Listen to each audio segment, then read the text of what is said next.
Hello, welcome to System Mastery, the podcast where we are going to be discussing Buffy the Vampire Slayer, the role-playing game, for about an hour. I look forward to it. How about you? I'm looking forward to it. I do enjoy mostly this game. Mostly? Oh, you mostly enjoy this game, or you enjoy mostly this game? Yes. Okay, just checking. Alright, Buffy the Vampire Slayer is a Unisystem game. Came out in the mid-90s, which makes sense. You had to strike while the iron was hot with Buffy, and you couldn't predate it. So, came out in the mid-90s. Unisystem is a C.J. Corella joint. He was the designer of that game system. You and I know C.J. Corella because he's a designer for Rifts as well. He wrote a couple of really awful Rifts books. Some of the worst. In my opinion, he also wrote some of the more interesting ones. I'm a huge fan of Rifts Under Seas, which he did. Who doesn't want a good killer whale man? That's just that. You can play as killer whales. Like, not even special killer whales. You can just play as... Oh, and gray whales and sperm whales, you can just play as them. Man. It's great. It's like Darwin from Sequest. What the fuck? I watched like 3 episodes of that the other day. Otherwise, no one would ever make that reference, ever. Everyone's like, wait a minute, what the hell is Sequest? Sequest, you say? Didn't that star the guy from Jaws? Sequest? Wasn't that a cartoon on Adult Swim? Probably. It should be. Anyway, C.J. Corella made, in addition to Rifts Mercenaries, Rifts Under Seas, he also made Rifts South America 1 and 2. At some point along that line, he also developed his own role-playing game system. He called it Unisystem. It's very similar to kind of Dungeons & Dragons-y GURPSiness. Like, it's got elements of both of those. Kind of, yeah. Yeah, it has the 6 stats. You would recognize the 6 stats as being Dungeons & Dragons stats if you were looking closely. It's in particular the physical stats. They are just the standard Dungeons & Dragons. Well, it's the standard role-playing stats. Everyone's got those. Every single role-playing game it's got strength, dexterity, and constitution. Ta-da! Yeah, done. And then it's got some mental stats, and I remind me what the mental stats are for Buffy. Intelligence, perception, and willpower. It's willpower? Okay, I thought it was cool for some reason. Okay, so the Unisystem was used to make a variety of games. Some of them were in-house creations. I think it called like All Demons Must Die, stuff like that. But also they had what they called the cinematic rule set, which was allowing characters to be a little more cool, a little more movie-like. And they made a couple different games in the cinematic universe, including Buffy the Vampire Slayer, which we're talking about today, Angel, because you have to have that spin-off, and the one I'm really looking forward to acquiring and reading, they did a Army of Darkness version. Yeah, which is odd, considering at least the Buffy and Angel one are ensemble casting, so it sort of works to have a group roleplay in that. But the Army of Darkness universe, I mean, you really just have Ash and then a bunch of cannon fodder. It's absolutely true, but I could see Ash hanging around with Buffy. If you really wanted to combine the rules. Yeah, absolutely. It's just C.J. Corella came from the Palladium Megaverse. I don't see any particular reason why you couldn't have Buffy going back to the 16th century and getting a chainsaw for a hand or whatever. It sounds pretty rad to me. So, the Unisystem uses fairly low stats. They usually range from like 2 to 6. And 6 is the peak human. If you're not some sort of supernatural being or whatever, then you top out at 6. Yeah. And what's the basic mechanic? Basic mechanic is D10, and just a single D10, so not like the sort of White Wolf thing where you just have a whole bunch of D10s that you're using. So it's, you have your stat and your ability, roll a D10, add it together, see if you actually succeed on whatever the difficulty is. Okay, so for example, if you want to hit a guy, then you're going to use, and let me see if I got this right, Getting Medieval for your stat. And we're going to get to why it's called Getting Medieval in a minute, because, oh my god, this game. So you're going to use your dexterity plus Getting Medieval. So if you have a dexterity of 3 and a Getting Medieval of 2, and then you have a 5, and then you have to roll a 5 or under on a d10 to hit the guy. No. You add whatever your stat and ability is to your die roll. Oh, against the target number. Yeah. So you d10 plus 5. Yeah, basically, I think the succeeding on pretty much anything, the low end is you need like a 9. Okay. So an easy thing to do, like even just, I want to try to hack my library computer to get onto a decent website. Okay, that's fairly low. You need a 10. Okay. So you get your intelligence and computer and then roll a d10 and see if you get it. Great. Is it called computer? Probably. Yeah, let's talk about why I was making fun of Getting Medieval. Yeah, they have some fanciful terms for things in this. They really tried to get into the Buffy universe for naming conventions and things like that. Oh, a lot. So instead of, like, melee, you're using weapons, it's getting medieval. And instead of, I'm gonna repair this thing, it's Mr. Fix-It. And this isn't just in the names of things. This is the whole book from cover to cover. From the minute you open the book, it says, like, "Hi, Slappy, thanks for purchasing this," or maybe you stole it, or maybe upperclassman pushed it onto your head and it fell open, and you're like, "Hey, this is pretty cool." Like, yeah. The whole book is just... I'm not even sure what voice that is. Like, I know that the Buffy universe had kind of a distinctive lingo or cadence to it. Yeah, it really feels like this is your dad trying to be the hip, cool guy when your friends are over and just embarrassing you. He comes out and he's like, "Hey, you rad kids, I see you're getting tubular on the video games." And you're like, "Dad, get the hell out of here. Don't you want to hang 10 with some pie?" Oh, Dad! By pie, I mean za. Yeah, it really tries to be that hip, cool lingo that the kids are using these days in the Buffy universe, but just feels very forced. And the book actually has a section in it that is dedicated to teaching you, the player, to talk like that. Yeah, in case you don't understand how people talk, then here's a way to figure out how the Buffy universe works. It's real simple. You just put Mr. in front of everything. Whatever they're doing, you come up with a Mad Lib noun for what they're doing, add Mr. or Mrs., and you're off to the races. Yeah. So if someone's fighting, then they're Mr. Fighty. Yeah. You know, I gotta be honest, I've read more of this book than I have seen of the show. Which is very sad. I mean, this is a great, culturally important show that you have missed out on. I'm sure it is, and I don't want to alienate the audience and make them think I'm some sort of non-nerd. Granted, I am currently cradling a football lovingly. Like, as we speak, I have a football in one arm, and in the other arm I am noogieing a lower-classman. Yeah. However, it's not that I didn't want to watch Buffy, it's just for whatever reason I didn't. I think I was just grounded between 1992 and 1996. So I just didn't watch Buffy. I would love to. I'm a Joss Whedon fan. I've seen almost everything else in the canon. I just somehow skipped this. Yeah, and the amusing as it is, the section in the back where it's like, if you want to sound like Buffy, then try and give someone a name that's like, she of the hacking into the systems and, trying to get you into that Buffy lingo. It's sad when you go back and watch Buffy and you realize that this is actually happening in every episode. It's very on the ball, with the big difference being that it's being delivered by professionally trained hot people. Yeah. Yeah. You have a director that's telling you when to do this and when not, instead of a book that's just like, you should go nuts and say this all the time. Yeah, and it's very apparent that it wants everyone at the table to be going maximum Buffy language at all times. And to be perfectly honest, it sounds awful to me. Here's the thing. John and I are both real role-playing game type guys. We'll sit around tables, we'll roll dice, we will poke things with 10-foot sticks. Whenever I come across a game that has these suggestions in it, like, hey, to make the game more interesting, talk like this, or don't steal the DM's pizza, then I know the game's not going to be especially good, because it's trying to force this cadence on you that is going to be so annoying. You play role-playing games for 4 hours at a time. You sit down at 1 and you stop playing when it's dinner time. Yeah, the main issue with a role-playing game that really wants you to get into a specific voice or a specific type of play kind of hinders what the players are doing. It basically tells you, whatever you were planning on doing with your character, try and incorporate this, whether it makes sense or not. Yeah. Yeah. And this game goes out of its way to reward you for talking like a Buffy person, which is fine. What do they call themselves? Scoobies? Yeah, you get the Scoobies with the white hats. Oh, okay, yeah. So let's talk about that. This game's got 3 character classes. And if you're wondering about, like, well, can I play a vampire, or what if I want to play a Seth Green, or whatever, then there are races, sort of. Like, I guess you'd call vampire a sort of a race. Well, it's mostly a benefit package. Yeah, it's a package. And it's in the bonus section, which we'll talk about. There's bonuses and drawbacks in this game, which is why I was referencing GURPS earlier, because it's a very GURPSy system right around that point. But let's talk about, there's 3 classes. There's White Hat. Yep.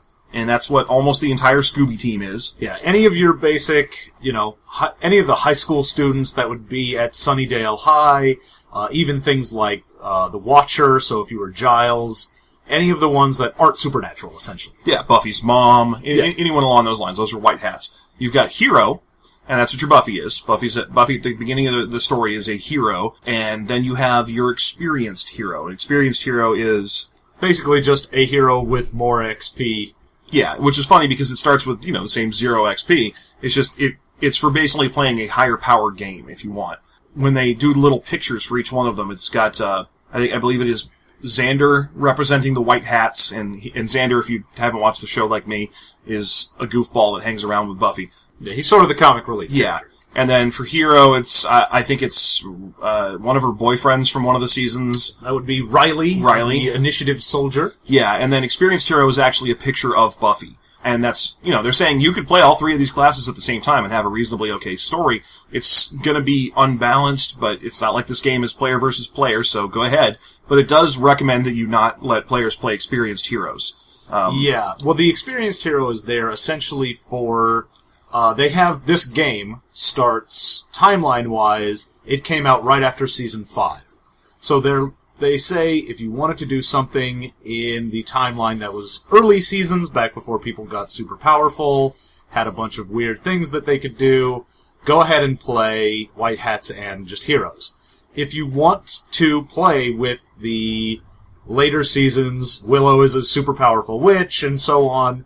Then make an experienced hero, and then you can sort of be up to speed with the universe. Right. And so, okay, a White Hat is just a dude, and the way that they balance out White Hat versus Hero is that White Hats get more of what are called drama points. Yeah. Drama points are basically just kind of like, oops, I fucked up type fix points. They will let you, get out of jail free. Or you can use them to just buy extra successes towards achieving a goal. It's basically narrative control as a mechanic. Yeah. So that's what you get. You get more of those. So I think a White Hat ends up with like 20 of them, and a Hero ends up with 10, but with better stats in general. In practice, this isn't going to play out very well because it's very easy to acquire those. You just buy them with XP. So it takes very little time before a White Hat is outshined by Heroes in basically every way. Well, the problem is you start out with double the drama points, so that's great. But drama points don't regenerate. It is a one-use item. You use a drama point, you don't get that one back. Yep. And you can get them with XP, and White Hats do get them for half the discount, cost. Yeah. But any XP you spend on drama points is not XP that you are spending to make your hero better in any mechanical way. Actually, I think I might prefer that. I'm having a change of heart while I'm talking. I like that because it encourages you to play a goofball who's not good at anything forever. You just keep buying these narrative oops points and jar-jarring your way through the game. And that's basically Xander in this game, because Xander in the TV series, he's just a guy. He's one of the only characters throughout the entire show that doesn't get superpowers. He doesn't become any goofy thing. Ditch digger, I believe. He becomes a construction worker. Close enough. Oh, you're pissing off all the construction workers. That's right. I'm all of the classist. Construction workers that are listening to this podcast. I'm classist against the blue collar. Yep, we certainly are. Yeah. But, you could make someone like that maybe he'll get a little stronger, maybe he's a little better at certain abilities, but mostly he's there to have the drama points and you can affect the narrative. Yeah. And because you get to affect the narrative, you never feel like you aren't doing anything. Yeah. Okay, well then that actually comes around and makes a little bit of good sense. So, drawbacks penalty, drawbacks, and bonuses. Mm-hmm. This system has those, and if you've played role-playing games, you know what these are. Usually they are... your character has some impairment. Oh, I'm missing an eye. Or maybe they have some strong penalty. Oh, I've got an unusually strong sense of smell. And you get a number of points that you can start to purchase them with. I think most of the classes in this get like 10 points to purchase bonuses.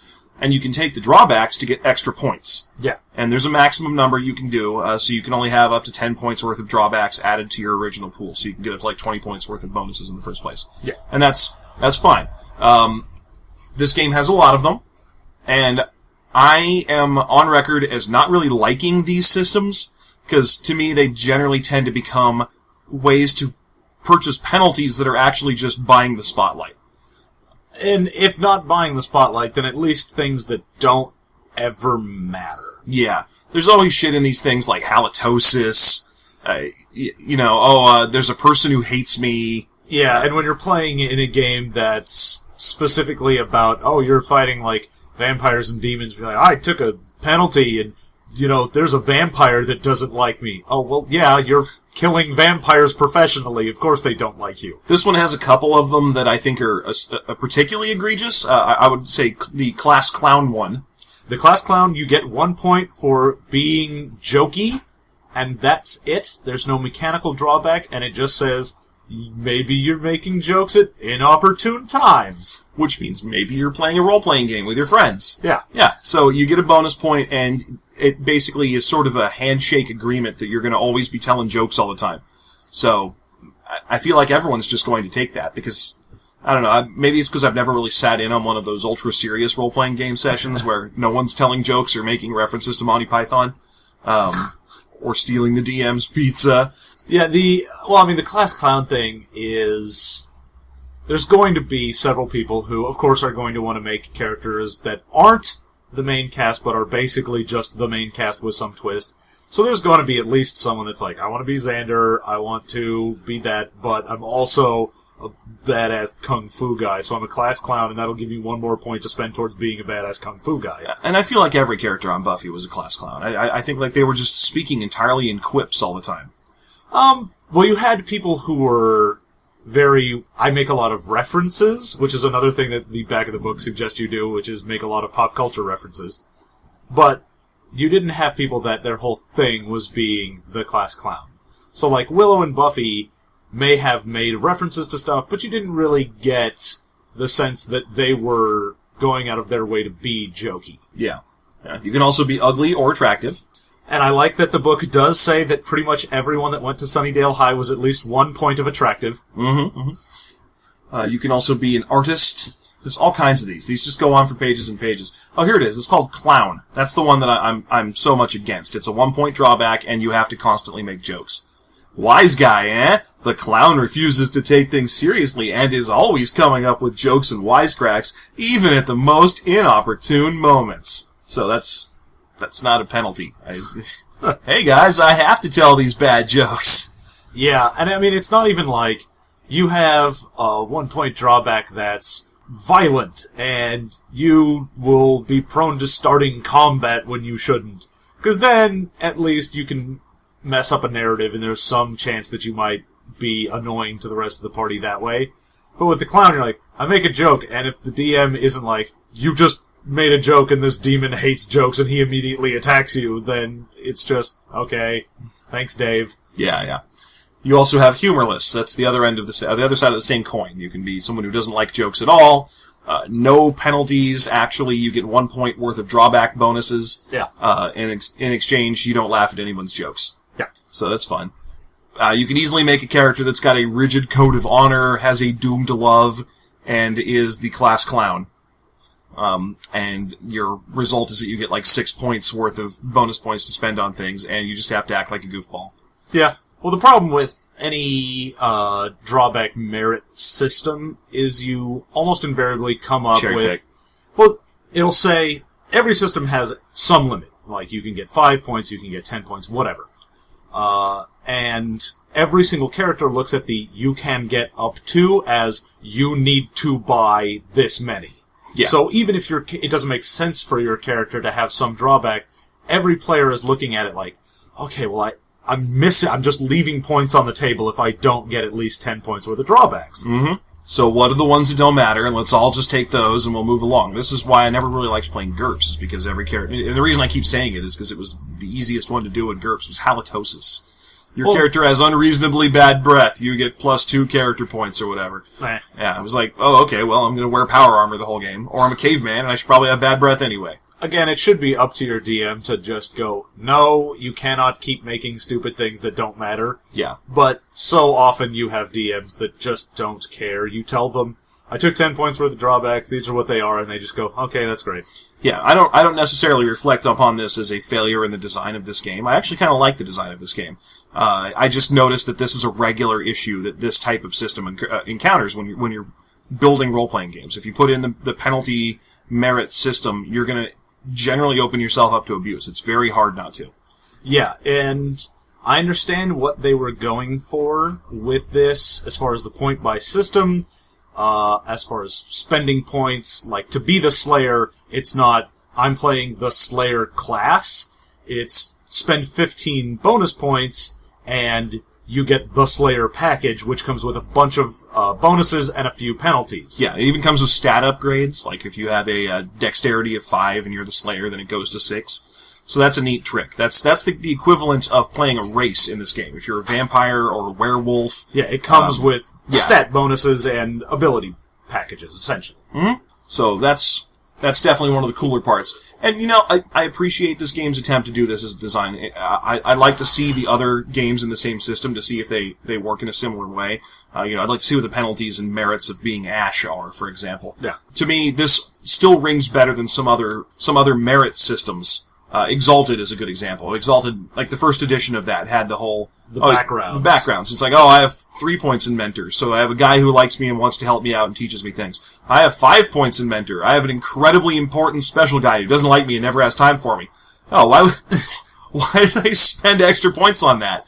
Yeah, and then, of course, there's always okay, what is the best thing for my character? Do I want to spend points on contacts so that I might be able to roleplay out finding some information, or spend it on artifacts so I have a giant fuck-off weapon that I can kill dudes with? Yeah, that was absolutely true. I mean, you always took artifact points because artifacts were cool, and then the weirdest thing about that game to me was always that kind of tipping point power level, where if your character usually it was 3, because everything in the Exalted system is a 5-dot system. So if you had 3 dots in, say, for example, power, then you were like, I run a small town and it's pretty rad and I can get what I need out of the townspeople and it's great. If you rolled 5, then you're like, I'm a king and everyone hates me and people are constantly trying to assassinate me and undermine me at every turn. And it was like, why did that happen? Why isn't 5 points more powerful than 3 points? I mean, it is, but it just seems to come with a lot of built-in drawbacks. This doesn't do that. Bonuses are bonuses. There are a couple of weird things, like if you're the Slayer, vampires and demons hate you because you're the Slayer. You automatically get you have an enemy and it's vampires and demons, and you automatically get you have an oath to being the Slayer, so you've got a 3-point oath that you have. Yeah, but that makes sense. No, it's just sort of, these are the things you would have as this character. Yeah. And we're giving you a whole crapload of points worth of stuff, so this just offsets that. Mm-hmm. So, overall, this has a bunch of goofy, abusable shenanigans in it. But beyond that, it's playable. This is not a terrible system. And it doesn't have too many. I mean, like you mentioned, you've got the clown, humorless, and love are sort of the big 3. Love, in particular, is one of my favorites because it's very Whedon-y. Yeah, like... It is a Whedon universe, so love is a drawback. Yep, a 2 or a 4-point drawback. You don't get anything good out of being in love. No, love is only bad for you. Thank you, Joss Whedon. Yeah. So, maybe you will die. Or maybe your love will die. More likely your love will die. Isn't that the difference? A 2-point is a regular love, and you have to constantly think about them and make decisions that are based on what they want. Yeah. A 4-point is a doomed love. Yeah, no.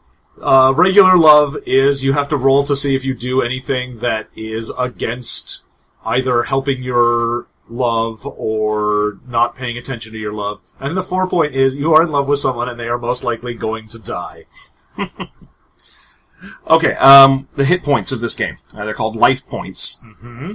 And they have a fun calculation for how you earn them. Let's see if I get this right, is add your strength to your constitution, multiply the result by 4, and add 10. Yeah. Which is good because in so many of these games that have the strength dex con, dex becomes your be-all, end-all stat. Mm-hmm, mm-hmm. Because dex is always, this helps you hit, and this makes it so you don't get hit. Yeah. So having strength doesn't matter if you aren't hitting someone, and having constitution doesn't matter if you're not being hit. However, in this, your actual hit points are tied in to your strength and constitution, and because it's multiplied by 4, each point actually sort of matters. Yes. And they give you the add 10, because as we mentioned earlier, it's very possible to get a stat of 1 or 2 in something. So if you're playing say, first season Willow, and you're like, I'm weak and not strong. I'm weak and I'm weak-willed and I don't have any constitution. I have 1s in all these stats. So you're multiplying you're adding 1 to 1 to get 2, multiplying that by 4, and now you get 8. Yeah. And that means that most things are just going to kill you if they swing at you at all. So that's why they give you the plus 10 to make up for the... Just in case you are a human and you don't really have anything above like a 2 or a 3, then okay, you don't just instantly die. Yeah. There are other ways to get additional hit points as well. In the penalties and drawbacks, you can purchase the D&D equivalent of tough. Yeah.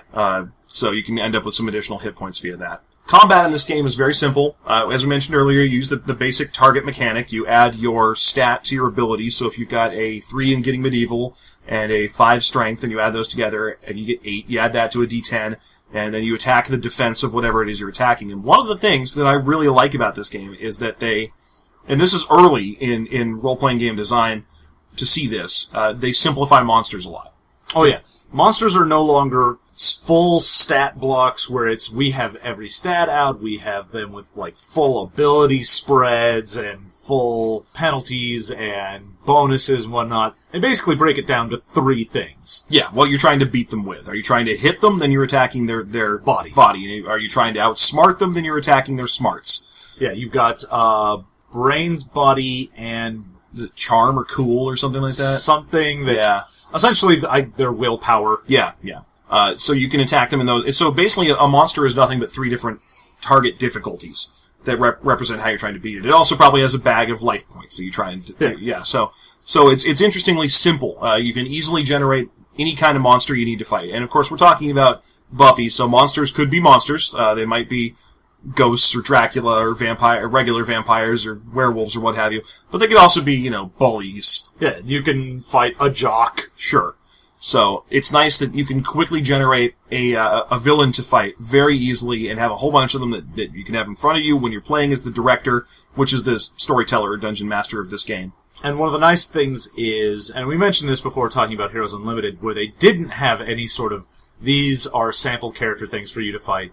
In the back of this book, it has a fairly extensive bestiary of, here's a novice vampire, here's a experienced vampire, here's a werewolf, here's several different demon types, here's, a jock, here's a zombie jock, and so it gives you a lot of things to play with just in case you don't want to make up stats, and it gives you stats for all of the named villains that were in the show. Yeah. So if you're fighting the Master, or you're fighting Adam, or Glory, or any of that, right, it has those stat blocks just in case you wanted to run that in your game. And it does leave open the option that if you really want to stat out one of your enemies and have a full set of stats for them, like if you want to put Dracula into your game, which I understand happened on Buffy once. It did indeed. I have seen 3 episodes of Buffy. I have seen the one where she fights Dracula. Oh, good. It's one of the 3. I think I actually watched it specifically because I heard she fights Dracula, and I was like, well, that I gotta see, and it was terrible. Anyway, so it's fine if you want to stat out your character entirely. This I love. I absolutely love it when games simplify the monster math down to some simple thing to make it easy for the storyteller, director, what have you. And the reason is because I was raised on, like, 1st edition Dungeons & Dragons, 2nd edition Dungeons & Dragons, where monsters had, not only did they have whole stat blocks, but their stats were so complicated that sometimes even the book couldn't properly describe to you the monster that it had created using the system it created to describe the monsters it was creating. So, like, for example, you would have, like, these intelligent fungus rocks that would roll towards you, and they had, what's intelligence? Not measurable. Really? Yeah, and of course that means, does that mean it's hyper-intelligent or not intelligent? Its intelligence is different than human intelligence, and so everything's intelligence is different. Oh, I hate you. And not only that, but then it would tell you how many of them appear, and you could tell back when, in the early days of monster design, and to this day in certain games, that they are being designed by people who are way more in love with just kind of tables and ecology than they were with the concept of someone's going to have to fight these. Well, yeah, because it would say something like, how many of these appear? And the range would be something from, like, 6 to 75. And like, if I roll 75 on this table for how many appear, this is going to wipe out any party that I have it go against. Even if it doesn't, it's going to be boring as hell. And the one that always comes to mind for me is the basic Modron. And anyone's a regular nerd knows what a Modron is. They're the walking dice from Planescape Torment. And they've been around for forever.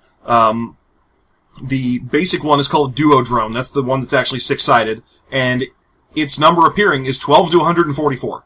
Yeah. Now, that's a 1st edition thing. It says 12 to 144. So, just like all of you are still trying to do to work out how you roll 6 to 75, the old 1st edition book didn't tell you the dice math. It would just tell you the number. So, yeah, 12 to 144 is 12d12. Yep. So you roll 12d12 to see how many Duodrones show up. And even if your party is strong enough to have gone to the lawful neutral plane of Mechanus in the first place, and can probably just slaughter their way through 144 Duodrones, who wants to? Well, at that point, you're like, oh, God, why are we doing this? Well, it said this is how many appear. And their treasure type is J. Yeah. The fact that there isn't a lot of that in this game, and of course, treasure doesn't really matter in the Buffy universe.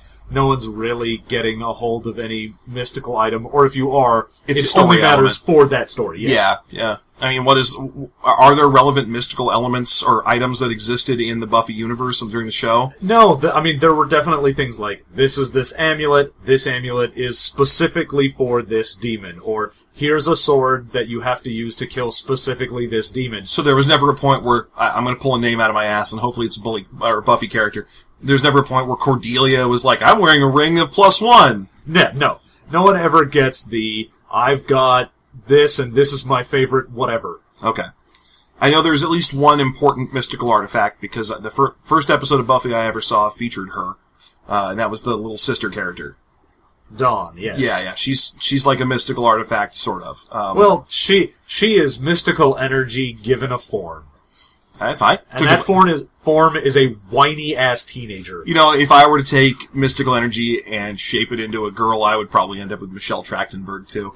Wait, is that statutory sounding? That's probably a little gross. A little gross? Okay. I meant Michelle Trachtenberg from the Pete and Pete era, and it was because she was cute. That's worse, somehow. Damn it! No, I meant Euro Trip, Michelle Trachtenberg. There we go. Oh, the movie's so awful, though. Yeah, but that would make sure that everyone stayed away from my mystical energy. I don't want to go over near that mystical energy. It's Michelle Trachtenberg. Euro Trip? How dare you? DVD cover implies that her top comes off. It does not, by the way. Spoiler alert, no tits. No Michelle Trachtenberg boobies in Euro Trip. This has been the When Do You Get to See Michelle Trachtenberg's Boobs podcast, episode 1. So yeah, the game doesn't really have a way for you to get more power outside of just XP. And the nice thing is it does give you XP for things like you were in character, or you did a really cool thing, like you had some stunt that you pulled that was really awesome, get an XP. Or actually it gives you drama points for those. You can actually get drama points just straight for up, creating drama. To you, yeah. Which is essentially like getting XP since it would normally cost you. To bring it back to Exalted, that's a stunt die. Yeah. It's a little more long-lasting, but that's what it is. So, if you are awesome in the game, you get a mechanical benefit to make sure that you can be awesome later. Yeah, which is good. It's a nice system that keeps the baloney rolling, so to speak. It keeps things moving forward. The game rewards play with play, which, again, is a problem you'll encounter in a lot of role-playing game systems, where the best possible solution is to not go in that dungeon. Yeah. And I think one of my favorite things that they did in that system is specifically you can get drama points for going along with the story as well. If the director says, okay, Spike and Drusilla come out and they are going to kidnap your character. If you are like, okay, I'm going to be taken out of the story for a bit, I'm essentially the damsel in distress for a while, as a reward for not just being like, God, this sucks, I hate that. You'll get drama points and be able to continue playing in the game. And have the fun story. And honestly, that is awesome. That's a really, really good idea, because one of the things that'll drive people nuts, and one of the first things that'll drive away new role players when they come into groups, is dealing with people that try to control all the variables. You'll encounter this a lot when you're playing with role-playing groups, that there'll be at least one, usually 2 players at every table that do this thing where they're like, well, we come up to the dungeon. Okay, I'm going to release a bunch of chickens into the dungeon to see if any of them die immediately. How old is the dungeon? I would like to know the exact year of age of each one of the bricks at the front entrance so I can determine the type of monsters that are likely to be contained within. I would also like to know the relative oxygen density inside of the dungeon so I know whether or not I can bring any particular grade of torch. Oh my god, you need to stop talking or my eyes will roll out of my head. I'm going to touch everything in the dungeon before I touch it with my hands with an 11-foot pole. Note that my feet do not touch the ground. It's one of my merits that I took earlier. I have a hood drawn over my eyes, and this sort of thing where you're like, I'm controlling all the negative variables. To me, the ultimate goal of my playing session is that I want to be an adventurer who's standing outside of a dungeon, and then an hour later be an adventurer standing outside that same dungeon, and nothing has changed except I have all the treasure. Yeah. The fact that so often when you know that there's going to be traps in this area, or there's going to be some penalty that happens, instead of trying to engage with the environment, the whole point is to have as little contact with what the DM has set up as possible. Yeah, that zero-risk gameplay style of role-playing will drive away new players who don't care. And also, it drives away DMs. It really does. DMs want their players to be like, hell yeah, I'm throwing myself in the path of that oncoming train, because that is what you are doing. If you're saying, no, I will carefully back away from the dungeon and see if anyone else goes in, then you're not really even playing the game. Yeah, well, I mean, at that point, if, let's say, the guy who's running the game sets up and there's a trap, and the trap changes your sex. However, something later on in the dungeon, he knows that there's something that deals with having a changed sex.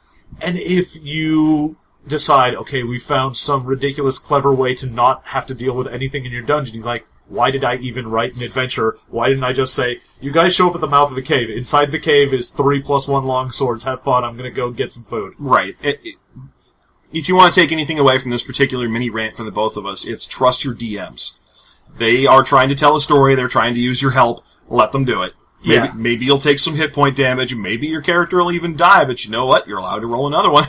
Yeah, if your DM says, you come to a town, don't be like, oh shit, we have to wait outside this town for 10 hours and scope it forever. What's the population of the town? What kind of architecture do they use? What are you again? Aren't you like a level 1 fighter? What are you doing? I don't care. Did you bring surveying equipment? Why are you doing this? Try it yourself. Play Dungeons and Dragons with some strangers sometime and see if this does not happen pretty much the whole way through. It's a natural human inclination to minimize risk. You really don't want anything bad to happen to this character that you've invested so much energy in, and so you'll play through and go, well, I'm not going to let anything happen. I'm going to touch everything with a pole on the end of a rope on the end of a chicken. So so even if there's a shock going through it, it gets the rope then the chicken, and not me. I'm not even playing. Can't touch me. I want to play in the squirt gun fight, but my parents said I can't get wet. Yeah, and the mechanical bonus for allowing yourself to be in danger means that not only are you going to get, the new players, the people who don't really know what's going on, they're going to be fine because they're like, oh, cool, I get to be engaged in the story, I'm part of what's going on, and I get a little something out of it. But the min-maxers are also going to go, oh, man, you mean I'm going to get a drama point? I don't have to do anything? I just have to be bait? Oh, great, that's free XP! Yeah. I'm now, because I am a natural min-maxer by trade, I am now trying to picture the development of a character in this game whose job is living bait. Oh, you mean Dawn? Yeah, Dawn. So all I do is I just gain XP for constantly putting myself in danger, and I'm maximized my other stats and build around that concept. Oh, there you go. My new character. If we play this game at some point, which, would you? I would definitely play this game. I think, may as well talk about our favorites and least favorites on this game. Sure. My favorite thing about this game is the inherent power imbalance. In so many games, anything out there, you look at, if you're playing a game where, like we said in Heroes Unlimited, I'm some mega hero that shoots power beams out of his face and I'm invulnerable, and my buddy is a vigilante who essentially just has slightly higher skills than me, it doesn't feel good because we're both fighting the same things and the plot doesn't really work as well. Same thing with D&D. If you're a level 20 wizard versus a level 20 fighter, you just are useless as a level 20 fighter aside from a meat bag. Yeah. So in this game, you get that power imbalance, but it has a good system with the drama points to try and counter that out for what you can do. And it specifically has things like, even if you aren't the most powerful person in the game, you still have narrative control, which is one of the biggest problems with not being powerful in other games. That's definitely the big wizard versus fighter problem. Yeah, the wizard can go, well, I decide how this encounter goes down. Yeah. I can skip things that I don't want to do or make things happen that I do want happen. Yeah. In this game, the opposite happens. If you're the character who's not especially tough or strong, if you're not the Slayer, then you get these narrative control elements. And it's not like you have and we're not saying that Xander counts as a level 20 D&D wizard. That's not where we're going with this, but rather, Xander has better narrative flow access, if you're playing in this game as him. If, for example, Spike bursts in with a gun and starts, I'm sure that doesn't happen. No. Okay, whatever. The initiative soldiers burst in and start shooting, then Xander's going to be the guy who knows to accidentally lean back against the fire alarm and make water fall on them and screw up their shots or something. It's that kind of fun, goofy, narrative, movie-style control that he's being given access to. Yeah, and as someone who doesn't have as much power, the fact that you can still go, you know what, I'm going to be the guy that finds the item that we need to do this, and you can still be a hero in the story without having to be supernaturally strong or have some spells that you cast. Which is a great way to reward a system that wants you to do that, because it would be very difficult to play this game otherwise. If you think about it, the whole concept of Buffy the Vampire Slayer is predicated on the notion that there's only one Buffy. There's a Slayer. Yes, I know there's two. Yeah, I was giving him the look. I can see your face that you want to start telling me all about Faith and Eliza Dushku. And you gotta have faith. You gotta have, God damn it. And I was even the Limp Bizkit one. I'm not even gonna let you have the George Michael one. I'm just saying I would touch her body. I think it would be nice. Yeah. I'm guessing she'd probably kick me. Probably. Yeah. Or stab you. One of those. She's evil. Well, Faith, yeah. I'm thinking of Dollhouse. Eliza She was also evil. I have seen Dollhouse. Oh, I love that you've seen Dollhouse and you haven't seen Buffy. Of all the Whedon to see. I've seen all other Whedon. I've seen everything but Buffy and Angel. So that's what it is. It's just because Buffy is daunting. It's kind of like, we have time to talk here. It's kind of like how I haven't seen much of Breaking Bad. And I always have people going, oh my god, you need to get into it. Breaking Bad's amazing. And then I open up Netflix and look at it. I'm like, 5 seasons of amazing. I don't know if I care that much. Just tell me the 10 episodes I need to see that matter, and I'll do that. And the answer is always, no, it's all arc, and you have to see every aching minute of it. Then you have to learn all these jokes about breakfast and just, yeah. So, I mean, I'll eventually get around to watching Buffy. For God's sake, I watched Sequest the other day. So why wasn't I watching Buffy at that time? Well, it's because I'm the ultimate Roy Scheider superfan. Yeah, you have the Roy Scheider patch on your jacket. It's just made of Roy Scheider. Oh, we're back to creepy. So, it's very leathery.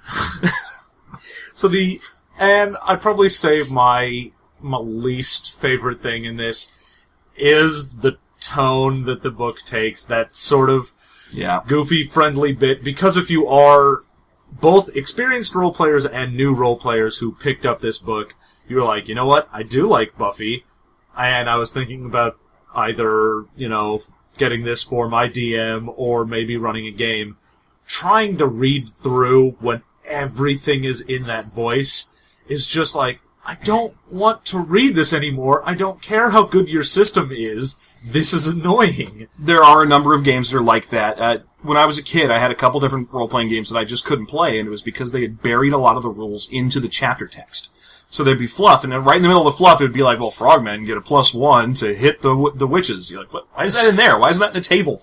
Anyway, I agree that the voice is awful in this book. I mean, it's funny, and it's fun to read for a minute, and then you realize this book's like 300 pages long, and it describes a game. Yeah. But to back that up, let me go ahead and read you a paragraph of text from this book. Okay. So here we go. I'm going to get my voice ready. Okay, this is the first paragraph of the Getting Started section on page 10. Okay, I'm sold, you say. Let's stop yapping and get slaying. Hold on there, Skippy. Got a couple things to gather first. The key thing is this book, but you're already covered on that, right? Otherwise, this whole thing gets way too metaphysical. One more thing, having the book isn't going to do it. You, or at least the director, is going to need to read it, or at least flip through it a bit. Go on, it won't hurt a bit. It's got pretty pictures, lots of show quotes, and some cool parts. Honest. And now, imagine that for 300 pages. I like the idea that it's trying to sell you on how it does have a lot of pictures from the show in it, and this is definitely true. About every third page is another picture of Sarah Michelle Gellar from like a calendar shoot she did in the 90s. And I mean like as a Buffy calendar shoot, so it's a lot of tube tops and tank tops. That's what you're getting in this book, is a lot of pictures of Sarah Michelle Gellar in light blue.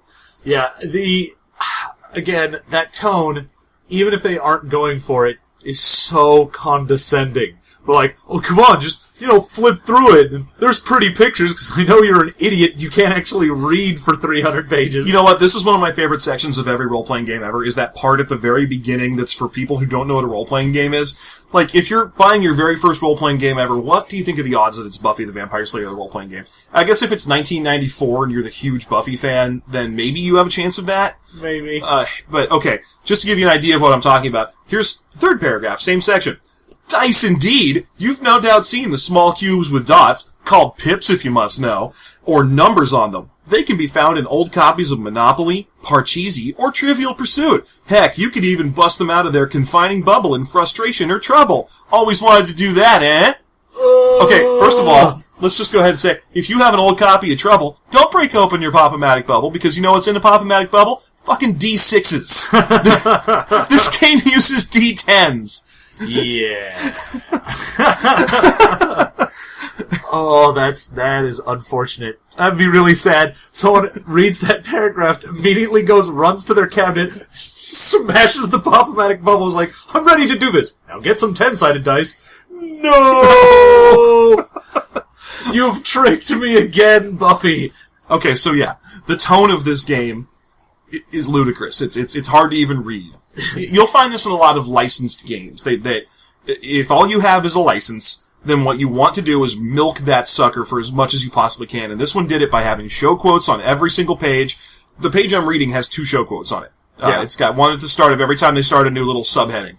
And pictures of every character as much as they can get away with. They will always try to encourage you to play as the characters from the show, but then give you lesser versions of them in case you don't.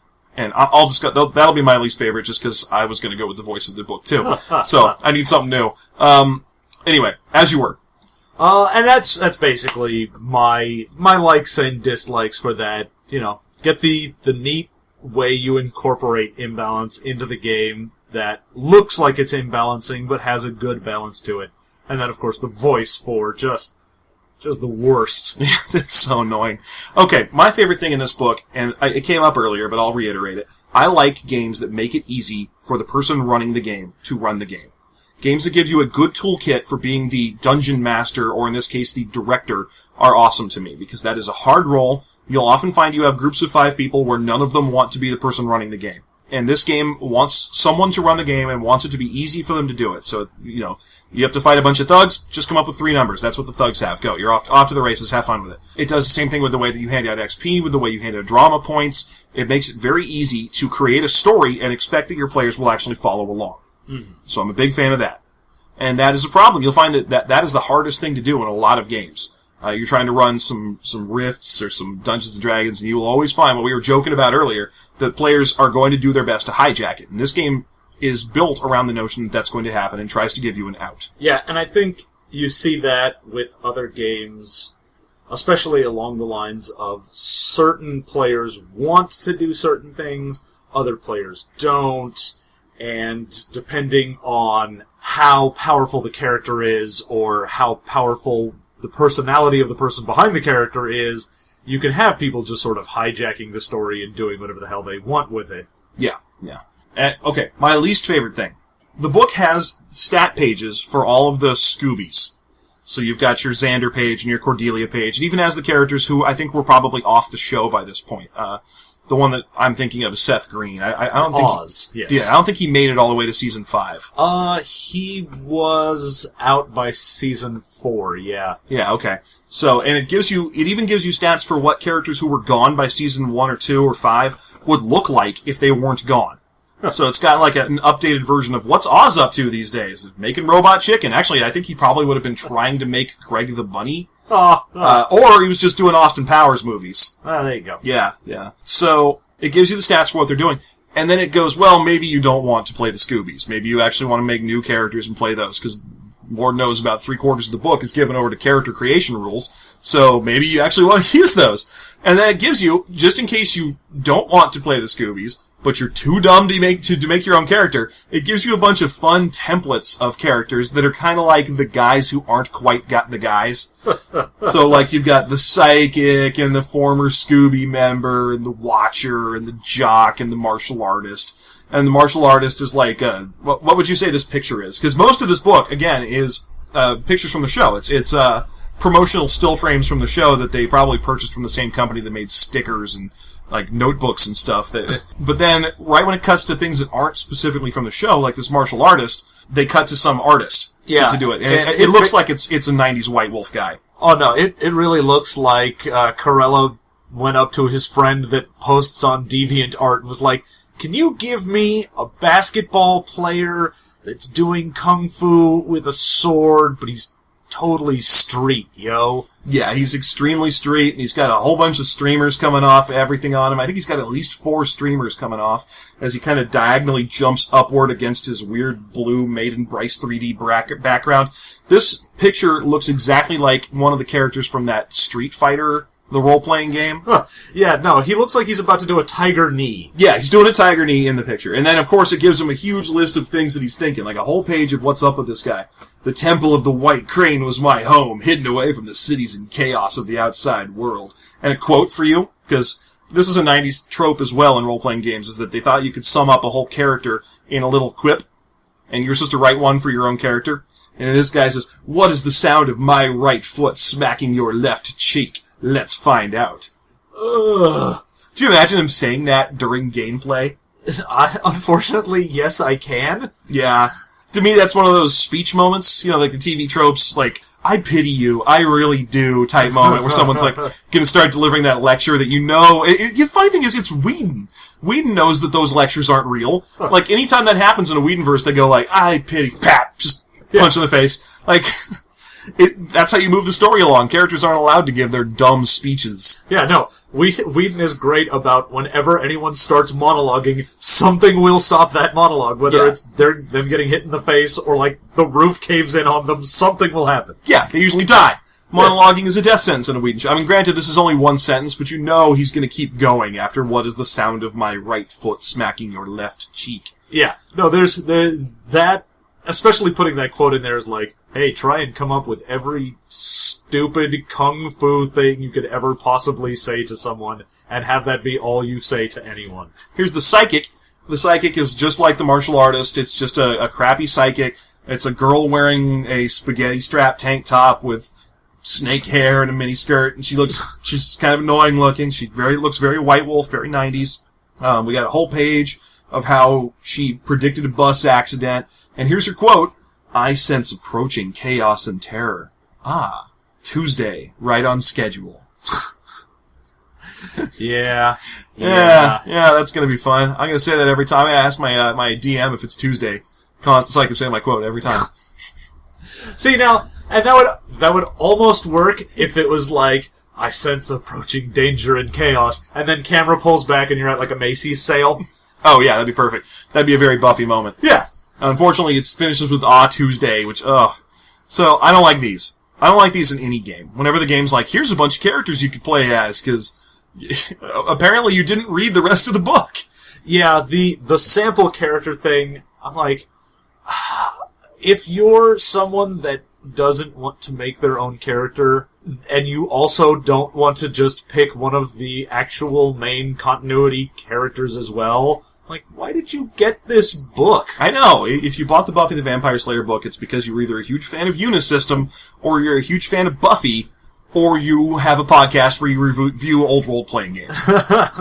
Let's give our final judgments on this thing. We do not use rating systems. We just make them up for each individual game. So I'm going to invite John to go ahead and tell me what he would give this game. I'm going to give this a 4 out of 5 Buffys. Okay. That is first season Buffy, Return from the Dead Buffy, the first Buffy bot, and the second Buffy bot. However, not the original movie Buffy. No movie Buffy. Okay, that's fine. I'm going to give this 3... No, actually, I actually kind of like this game. I'm going to give this 5 out of 8 slices of the DM's pizza. All right. Next week, you can tune in. We're going to be reviewing a Avalon Hill classic from the early 90s called Tales from the Floating Vagabond. Look forward to that. See if you can find a copy. Good luck. Good luck. It's very hard to find, and most of them are in tatters. You can actually find a Kickstarter from the original author right now attempting to create a new Tales from the Floating Vagabond that'll be 3 times the size and probably 1/3 the charm. So look forward to us doing that. And let's go with the final judgment here. Would you play this game? Would you sit down with a group of people and play this game? I would definitely play this game. I would not want to do the original cast, but I would love to do a side adventure that the main cast is off doing whatever, and this is what life is like in Sunnydale for people that aren't one of the main cast. Okay, so what you're picturing, for example, is the Scooby Gang goes to Hawaii, and then here's what's happening while the Scooby Gang is in Hawaii. Or even just something's going down in Sunnydale, they're fighting the big bad. While this is happening, like 6 blocks away, what's going on with regular folk? Alright, here's my take on this. I would play this game, but I would have all the characters pile into a Chevy and then teleport back to the 14th century and meet Ash. And I would play that. That's how I would play this game. All the Scoobies and Ash and Boomsticks and Deadites. Oh man, I do not want to play in your game. I can't imagine why not. You get to do advanced scenes where you get all kinds of drama points for doing backflips on your own while your hand pulls you around. Doesn't that sound great? Oh yeah, no, that sounds like a wonderful time. Alright. Well, this has been System Mastery. As always, you can visit us at systemmasterypodcast.com to make fun of us, or visit us at the System Mastery page on Facebook, or at System Mastery at Twitter, or systemmastery@gmail.com if you just want to send us insults or pictures of your penises or whatever it is that you're planning on doing. Please don't send us pictures of your penises. Also, your penises, like you have multiple peni? Yeah, it's a collection. Yeah, this is my penis collection. Yeah, I have a penis collection. I don't see why that's a problem. Alright, thank you very much, and good night.